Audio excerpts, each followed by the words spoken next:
그 어떤 도시보다 복잡하고 주요 시설이 가득한 서울 한복판에 북한 테러범이 나타난다면 어떨까요? 육군 52사단이 잠실 실내체육관에서 실전 상황과 동일한 훈련을 실시해 부대의 전투지휘 능력을 점검했다고 합니다. 김설희 기자가 보도합니다. 서울 한복판, 우리 군과 똑같은 차림을 한 북한 테러범 5명이 잠실 실내체육관에 침투합니다. 군은 즉시 봉쇄선 점령에 들어갑니다. 많은 유동 인구와 주요 시설이 밀집한 서울의 경우 적들이 봉쇄선을 이탈하게 되면 작전 반경이 넓어지기 때문에 봉쇄선 안에서 완벽한 임무 수행이 매우 중요합니다. 육군 52사단은 이 같은 지역 특수성을 반영해 마일즈 장비를 활용한 봉쇄선 차단과 적 경멸 훈련을 실시했습니다. 실제 서울 도심지에서 마일즈 장비를 착용하고 훈련한 것은 이번이 처음입니다. 마일즈 장비를 착용한 훈련이 진행되는 모든 순간마다 한순간도 긴장을 늦출 수 없었고 도심 지역 전투 현장의 실상을 경험해 볼 수 있었습니다. 그리고 단 한순간의 실수와 방심이 작전에 결정적인 영향을 미칠 수 있다는 것을 충분히 실감할 수 있는 보람입니다. 이번 훈련에는 경찰 112 타격대와 소방 구조대도 함께 훈련해 통합적인 방위작전 수행 능력을 검증했습니다. 다양한 변수가 작용하는 도심에서 실전적 훈련을 실시해 봄으로써 전투수행 능력을 제고시키는 소중한 계기가 되었습니다. 부대는 앞으로도 실전적 훈련을 통해 수도 서울을 지키는 데 최선을 다하겠다고 밝혔습니다. 국방뉴스 김설희입니다. 문재인 대통령과 아베 신조 일본 총리가 전화통화를 하고 대북 제재 강화에 공감했습니다. 문 대통령은 대북 제재와 압박의 목표는 북한과의 핵 폐기 협상이라고 대화의 가능성을 열어놨습니다. 김지한 기자입니다. 문재인 대통령이 30일 아베 일본 총리와 전화통화를 가졌습니다. 북한의 탄도미사일 발사를 계기로 가진 통화에서 지금은 북한과 대화할 시기가 아니며 대북 제재와 압박을 강화해야 한다는데 양국 정상이 공감했습니다. 문 대통령은 제재와 압박의 궁극적 목표는 북한과의 핵 폐기 협상이라며 대화의 가능성을 열어뒀습니다. 하지만 아베 총리는 북한에 이용당해선 안 된다며 강경한 대북 대응을 주문하는 등 구체적인 방향에선 시각차를 드러냈습니다. 문 대통령은 북한의 거듭된 도발이 일본에까지 위협이 된다는 총리의 우려에 충분히 공감한다며 제재와 압박을 높여야 할 시기라는데 인식을 같이 한다고 말했습니다. 문 대통령은 다만 북한이 도발할 때마다 단편적인 조치를 취하는 것도 필요하지만 근본적 해결 방법을 모색하는 게 중요하다며 제재와 압박의 궁극적 목표는 북핵의 완전한 폐기를 위한 협상 테이블로 북한을 이끄는 것이어야 한다고 말했습니다. 이어 국제사회는 한편으로 강력히 대응하고 한편으론 북한이 핵 개발을 포기할 경우 대화가 가능하다는 메시지를 계속 전달해야 한다며 트럼프 대통령과도 통화했고 미국 입장도 같다고 생각한다고 강조했습니다. 아베 총리는 이에 대해 북한은 3주 연속 미사일을 발사했고 이는 국제사회에 대한 도전으로 용납할 수 없는 일이라며 일본은 북한에 항의했고 강력한 표현으로 비난했다고 말했습니다. 문 대통령과 아베 총리의 이번 통화는 일본의 요청으로 오후 5시 45분부터 20분간 진행됐습니다. 국방뉴스 김지한입니다. 육군본부와 독립기념관이 나라사랑 정신 함양을 위한 업무 협약을 체결한 지 1주년을 맞아 국외 영주권 장병 30명이 독립기념관을 견학했습니다. 지난 1년간의 성과를 분석한 결과 매우 성공적이라는 평이 나오고 있습니다. 김설희 기자가 보도합니다. 육군본부와 독립기념관이 나라사랑 정신 함양을 위한 업무 협약을 체결한 지 1주년을 맞았습니다. 이를 기념하고자 육군본부는 국외 영주권 장병 30명과 독립기념관을 견학했습니다. 국외 영주권을 갖고 있지만 자원 입대에서 전방에서 성실히 군복무를 하고 있는 우리 장병들을 독립기념관으로 초청해서 우리의 독립기념 운동사에 대해 알아보고 있는 소중한 시간을 갖고 있습니다. 이들은 나라를 위해 희생한 순국선열에게 참배를 하는 등 역사를 배우는 시간을 가졌습니다. 특히 장병들과 비슷한 또래에 독립운동을 했던 윤동주 시인의 독립운동사를 통해 청년 시절 나라를 위한 헌신이 어떤 의미를 갖는지 되새겼습니다. 국방의 임무를 이제 완수하고 싶어가지고 이제 한국을 들어오고 입대하게 됐고 이제 또는 여기 독립기념관에 오게 돼서 이제 전에 몰랐던 한국의 역사를 배워서 이제 너무 좋았습니다. 한편 육군본부와 독립기념관이 지난 1년간의 업무 협약 성과를 분석한 결과 독립기념관에 방문한 장병 수는 1일 평균 300여 명으로 협약 체결 전보다 300% 이상 증가했고 전체 관람객의 5%를 차지했습니다. 이는 장병은 물론이고 가족과 친구가 함께 방문하면서 국민 모두가 나라의 역사를 배우고 애국심을 고양하는 기틀을 마련했다는 평가입니다. 이 배경에는 독립기념관을 방문한 장병에게 하루 휴가를 더 주는 1일 휴가 보상제가 한몫을 했습니다. 아버지랑 이게 단둘이 이런 데 다닐 기회가 별로 없었는데 어떻게 기회가 돼가지고 아버지랑 둘이 오니까 좋고, 평소에 그냥 약하게 이제 얼핏 알고 있던 것들 여기 와서 더 자세히 알게 되니까 더 좋고, 보니까 군생활 더 열심히 하겠다는 생각도 들고. 아들이 이번 입대 이후에 첫 정기휴가인데 천안에서 만나서 독립기념관도 한번 보고 또 이 관람을 하게 되면 하루 휴가를 준다 그러더라고요. 겸사겸사 한번 둘러봤는데 아주 그동안 뭐 책에서만 보던 걸 실제로 접하게 되니까 많은 경험도 하고 많은 도움이 되었습니다.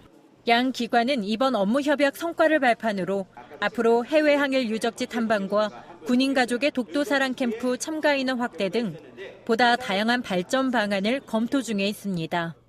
국방뉴스 김설입니다. 군 장병들의 건강을 수호하는 간호장교에게는 예측 불허의 전시 상황에서도 적절한 조치를 취할 수 있는 전문성이 요구되는데요. 국군 간호사관학교 3학년 생도들은 항공간호 훈련을 통해 고공 환경에서의 간호 수행 능력을 숙달했습니다. 심예슬 하사의 보도입니다. 일반 간호사와 달리 전시 상황에서 환자의 생명을 위해 싸워야 하는 간호장교. 특히 항공 후송 중 어둡고 흔들리는 불안정한 고공 환경에서 환자를 돌보려면 2배, 3배의 집중력이 요구됩니다. 국군 간호사관학교 3학년 생도들은 지난 29일부터 1박 2일간 항공 간호 훈련을 통해 고공 환경에서의 간호 수행 능력을 숙달했습니다. 생도들은 들것을 이용해 환자를 후송하는 작업을 실습해보고 각종 의료 장비를 직접 조작해보며 사용법을 익혔습니다. 또 전장 등 특수 환경에서 발생할 수 있는 다양한 의료 상황을 어떻게 조치할 것인지 자유롭게 토론해보는 시간도 마련했습니다.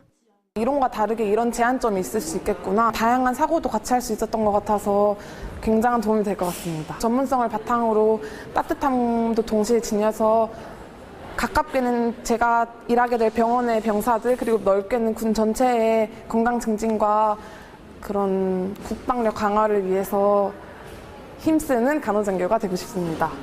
국군 간호사관학교는 매년 하계 군사훈련을 통해 각 군별 특수 환경에서 간호 임무를 교육하고 있습니다.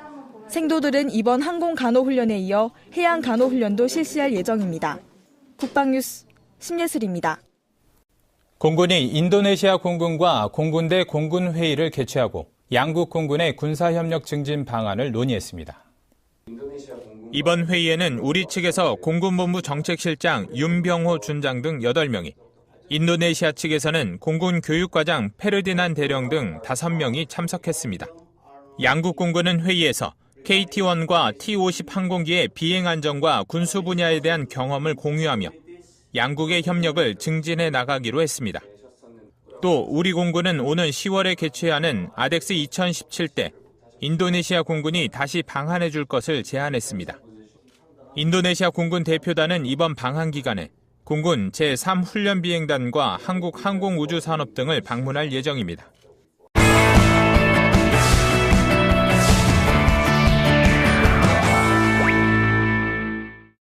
이번에 임관한 18명의 신임 장교들은 지난 2014년 제1기 과학기술 전문사관 후보생 선발 당시 5.5대 1의 높은 경쟁률을 뚫고 합격한 인재들입니다. 지난 26일 국방뉴스에서는 제1기 과학기술 전문사관 임관 소식을 전해드렸습니다. 주간용어 돋보기, 오늘은 과학기술 전문사관에 대해 알아보겠습니다. 과학기술 전문사관은 2014년 과학기술 사이버 전문 인력 양성과 활용을 위한 국방부와 미래창조과학부의 MOU 체결로 탄생됐습니다. 과학기술 전문사관 제도는 이스라엘의 엘리트 과학기술 전문장교 프로그램인 탈피오트를 벤치마킹했습니다. 과학기술 전문사관 제도는 국방과학 분야 우수 인재를 양성, 군 복무 후 관련 분야 취업과 창업을 지원해 국방과학기술 발전과 창조 경제를 선도할 전문 인력 양성에 목적을 두고 있습니다. 과학기술 전문사관의 탄생은 과학기술 인재의 국방 분야 활용으로 자주국방을 실현하고 방위산업 육성을 통해 과학기술 향상과 국가 경쟁력 제고에 중요한 의미가 있습니다.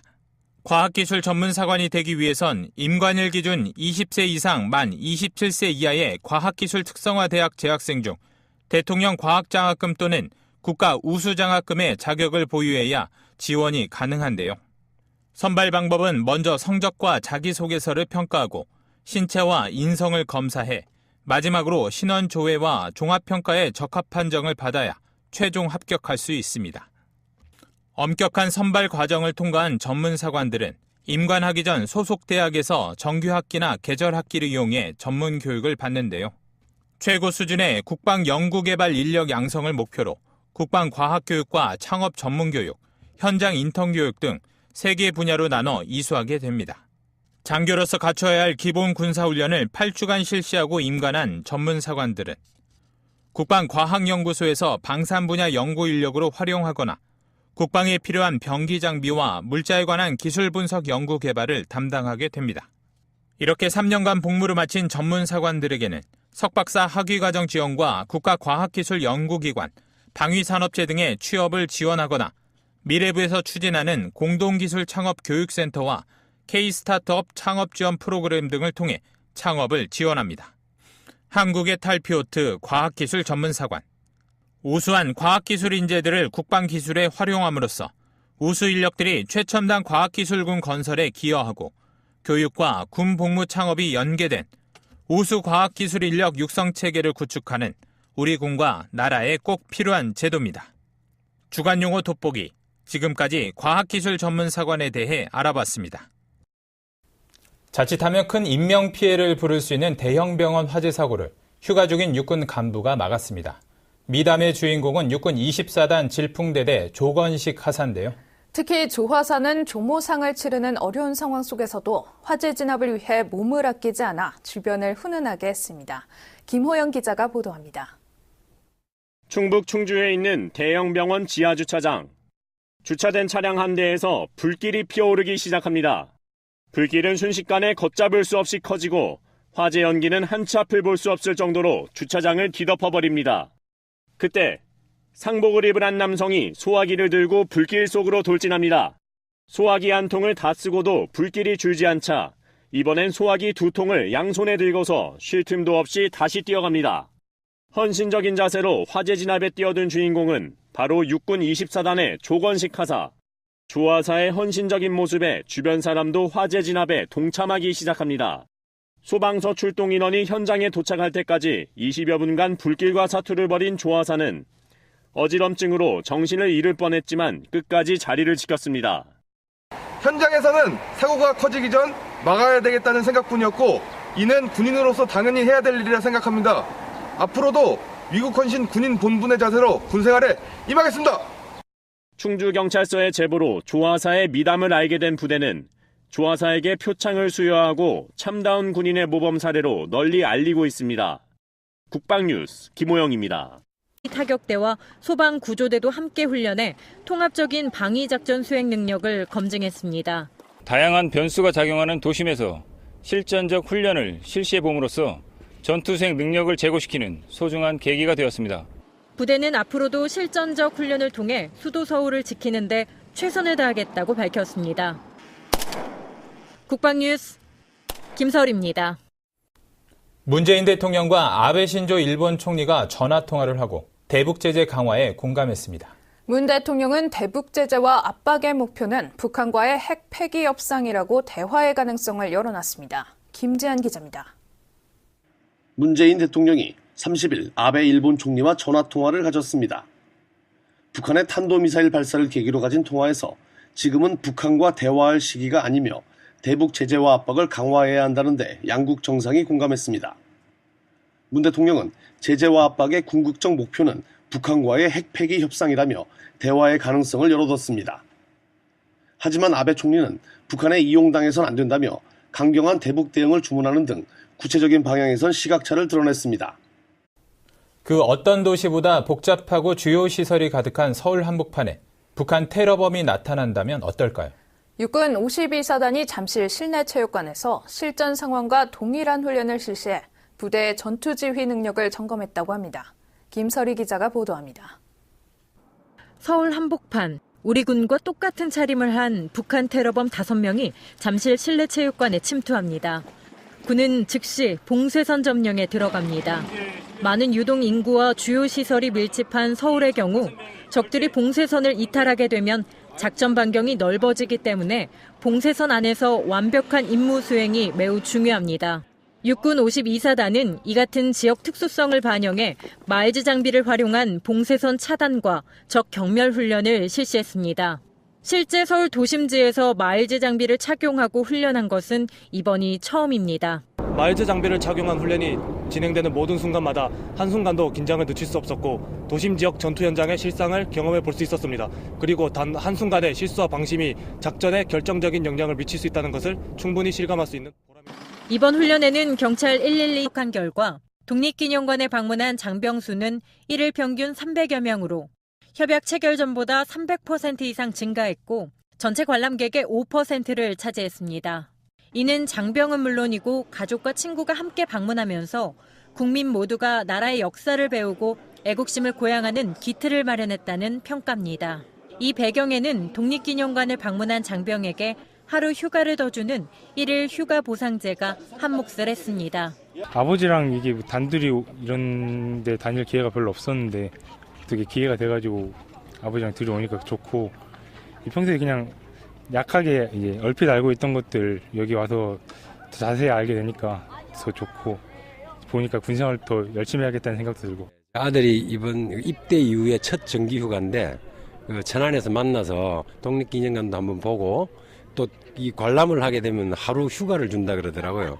겸사겸사 한번 둘러봤는데 아주 그동안 뭐 책에서만 보던 걸 실제로 접하게 되니까 많은 경험도 하고 많은 도움이 되었습니다. 양 기관은 이번 업무 협약 성과를 발판으로 독립기념관을 견학했습니다. 지난 1년간의 성과를 분석한 결과 매우 성공적이라는 평이 나오고 있습니다. 김설희 기자가 보도합니다. 육군본부와 독립기념관이 나라사랑 정신함양을 위한 업무 협약을 체결한 지 1주년을 맞았습니다. 이를 기념하고자 육군본부는 국외 영주권 장병 30명과 독립기념관을 견학했습니다. 국외 영주권을 갖고 있지만 자원 입대해서 전방에서 성실히 군복무를 하고 있는 우리 장병들을 독립기념관으로 초청해서 우리의 독립기념 운동사에 대해 알아보고 있는 소중한 시간을 갖고 있습니다. 이들은 나라를 위해 희생한 순국선열에게 참배를 하는 등 역사를 배우는 시간을 가졌습니다. 특히 장병들과 비슷한 또래에 독립운동을 했던 윤동주 시인의 독립운동사를 통해 청년 시절 나라를 위한 헌신이 어떤 의미를 갖는지 되새겼습니다. 국방의 임무를 이제 완수하고 싶어가지고 이제 한국으로 들어오고 입대하게 됐고 이제 또는 여기 독립기념관에 오게 돼서 이제 전에 몰랐던 한국의 역사를 배워서 이제 너무 좋았습니다. 한편 육군본부와 독립기념관이 지난 1년간의 업무 협약 성과를 분석. 문 대통령은 북한의 거듭된 도발이 일본에까지 위협이 된다는 총리의 우려에 충분히 공감한다며 제재와 압박을 높여야 할 시기라는데 인식을 같이 한다고 말했습니다.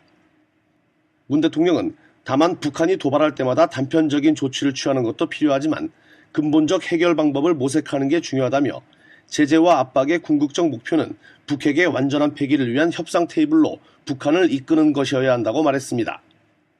이어 국제사회는 한편으로 강력히 대응하고 한편으론 북한이 핵 개발을 포기할 경우 대화가 가능하다는 메시지를 계속 전달해야 한다며 트럼프 대통령과도 통화했고 미국 입장도 같다고 생각한다고 강조했습니다. 아베 총리는 이에 대해 북한은 3주 연속 미사일을 발사했고 이는 국제사회에 대한 도전으로 용납할 수 없는 일이라며 일본은 북한에 항의했고 강력한 표현으로 비난했다고 말했습니다. 문 대통령과 아베 총리의 이번 통화는 일본의 요청으로 오후 5시 45분부터 20분간 진행됐습니다. 국방뉴스 김지한입니다. 육군본부와 독립기념관이 나라사랑 정신 함양을 위한 업무 협약을 체결한 지 1주년을 맞아 국외 영주권 장병 30명이